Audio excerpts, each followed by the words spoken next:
My name is Nishan Degnarain. I'm here to talk about the potential of the oceans as a new frontier for mankind. The oceans represent a tremendous potential for mankind. 70% of the world's surface is covered by the oceans.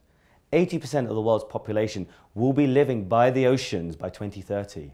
90% of the world's trade travel via the oceans.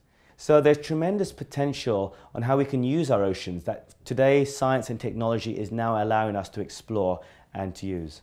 One area that we should think about is the world that we're going to live in by 2030.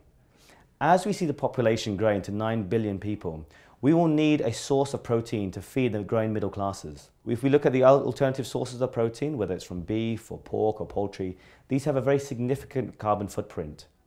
However, seafood represents a tremendous opportunity. It's healthy in terms of the acids and the fats that are available. It's low carbon and it provides employment for some of the poorest communities around the world. However, business as usual is not good enough. We cannot continue to develop our oceans as we are currently developing our oceans. The wild catch fisheries industry has almost decimated fish stocks around the world.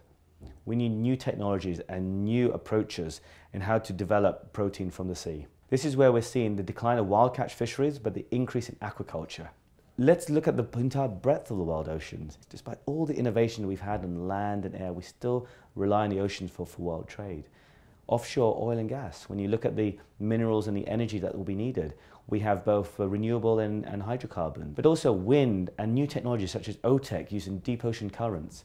The oceans represent a new frontier in so many dimensions that's crucial to mankind. When you consider we face dramatic water shortages on land when it comes to agriculture, it comes to sanitation, there's tremendous potential to use desalination from the oceans to help in drinking water for the population as well as agriculture.